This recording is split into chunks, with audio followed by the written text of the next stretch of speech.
Assalamualaikum warahmatullahi wabarakatuh. Hai Nana, selamat pagi. Apa kabar semuanya? Semoga sehat ya. Pada hari ini kita akan belajar tema 7, subtema 1, pembelajaran 1. Muatan pelajaran, Bahasa Indonesia, IPA, dan IPS.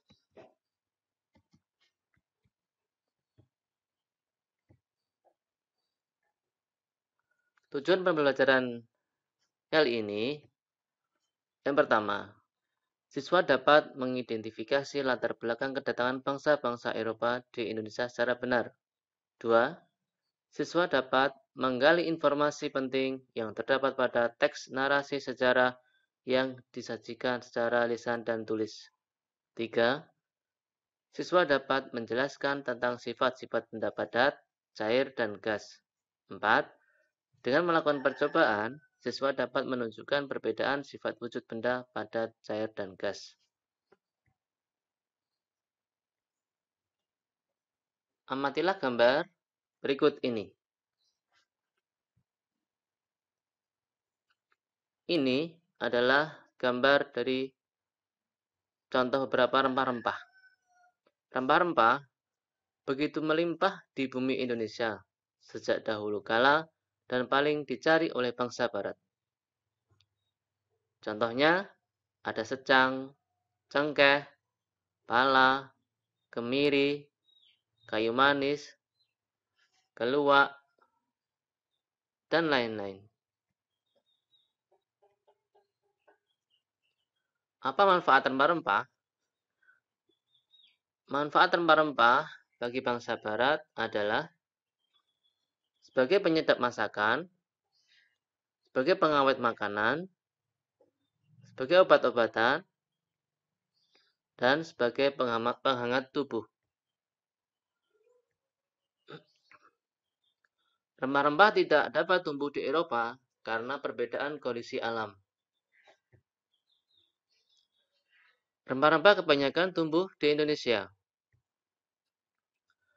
Hal itulah yang menjadi salah satu alasan bangsa Barat menjelajahi samudra, yaitu untuk menemukan daerah penghasil rempah-rempah.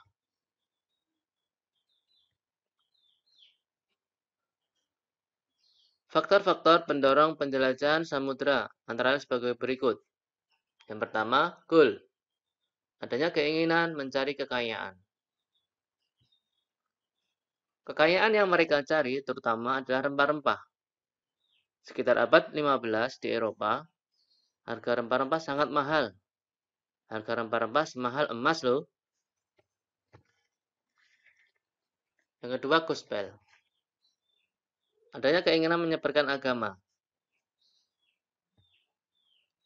Bangsa Eropa juga membawa misi khusus, yaitu menyebarkan agama kepada penduduk daerah yang dikuasainya. Tugas mereka ini dianggap sebagai tugas suci yang harus dilaksanakan ke seluruh dunia. Dan yang ketiga, glory. Adanya keinginan mencari kejayaan. Di Eropa, ada suatu anggapan bahwa apabila suatu daerah mempunyai banyak tanah jajahan, negara tersebut termasuk negara yang jaya. Hal ini membuat mereka berlomba-lomba untuk mencari tanah jajahan sebanyak-banyaknya.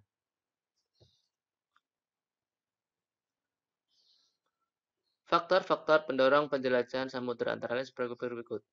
Iptek. Yang keempat, iptek. Perkembangan ilmu pengetahuan dan teknologi. Ilmu pengetahuan dan teknologi berkembang pesat. Contohnya sebagai berikut. 1. Dikembangkannya teknik pembuatan kapal yang dapat digunakan untuk mengarungi samudera luas. 2. Ditemukannya mesiu untuk persenjataan.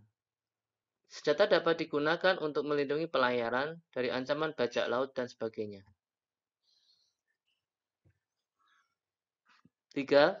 Untuk menentukan arah, biasanya mereka berpedoman pada bintang sehingga jika angkasa tertutup awan, mereka tidak dapat meneruskan pelayarannya. Dengan kompas, mereka bebas berlayar ke arah manapun tanpa gangguan, baik siang maupun malam. Kedatangan bangsa Eropa. Pertama, yaitu kedatangan bangsa Portugis. Portugis datang pada tahun 1511 di Ternate, Malaka. Tujuannya mencari keuntungan yang besar dari perdagangan rempah-rempah. Peristiwa penting yang terjadi yaitu persaingan dagang dengan Spanyol. Awal kedatangan disambut baik, tetapi akhirnya terjadi perlawanan rakyat. Yang kedua, kedatangan bangsa Spanyol. Bangsa Spanyol datang pada tahun 1521 di Maluku. Tujuannya mencari kekayaan dengan berdagang rempah-rempah. Peristiwa penting yang terjadi yaitu Spanyol terusir dari Maluku melalui perjanjian Saragossa. Awal kedatangan disambut baik, tetapi akhirnya terjadi perlawanan. Yang ketiga, kedatangan bangsa Belanda. Spanyol datang pada tahun Belanda datang pada tahun 1596 di Banten. Tujuannya menguasai perdagangan rempah-rempah. Peristiwa penting yang terjadi yaitu Belanda membentuk VOC untuk memonopoli perdagangan. Awal kedatangan disambut baik, tetapi akhirnya terjadi perlawanan.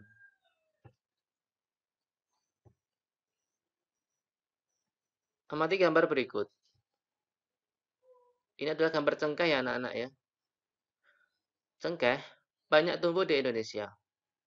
Cengkeh memiliki banyak manfaat. Harganya pun cukup tinggi. Untuk dapat mengambil manfaat cengkeh secara maksimal, setelah dipetik, cengkeh kemudian dikeringkan dengan cara dijemur. Selama proses penjemuran, terjadi perubahan warna pada cengkeh, dari yang semula kuning dan merah menjadi hitam dan coklat. Pada proses pengeringan cengkeh, terjadi perubahan benda yang disebabkan kalor atau panas. Benda berdasarkan wujudnya ada 3, yaitu padat, cair, dan gas. Saya ulangi, benda berdasarkan wujudnya ada 3, yaitu padat, cair, dan gas.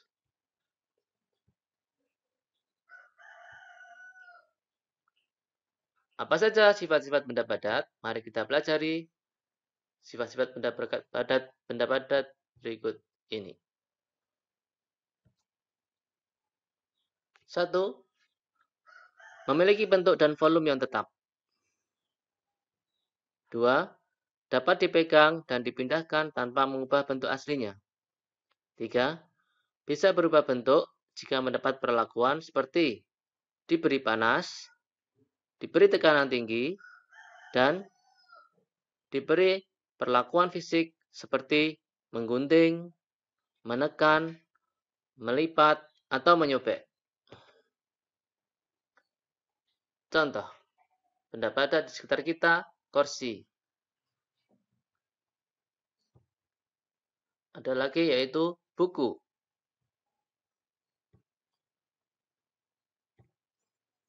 Berikutnya adalah sifat-sifat benda cair. Sifat-sifat benda cair yang pertama, memiliki bentuk yang berubah-ubah sesuai bentuk wadahnya. 2. Mengalir dari tempat yang lebih tinggi ke tempat yang lebih rendah. 3. Dapat meresap melalui celah-celah kecil. 4. Permukaan selalu datar. Contohnya, air. Air adalah benda cair.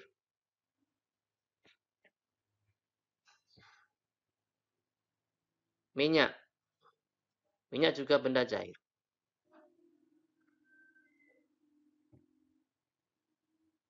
Kemudian susu. Susu juga benda cair. Terbukti dari gambar ini bahwa benda cair itu permukaannya selalu datar.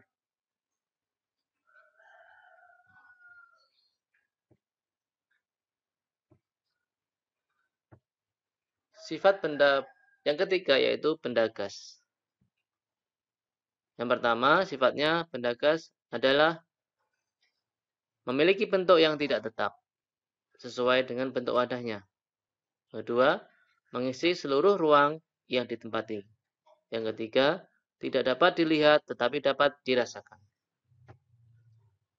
Contohnya, asap.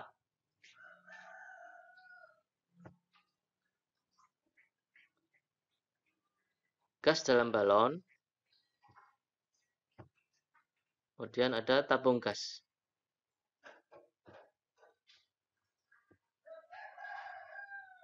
Baik, terima kasih anak-anak untuk materi hari ini. Semoga apa yang saya jelaskan pada hari ini bisa dimengerti ya, dan semoga bermanfaat. Wassalamualaikum warahmatullahi wabarakatuh.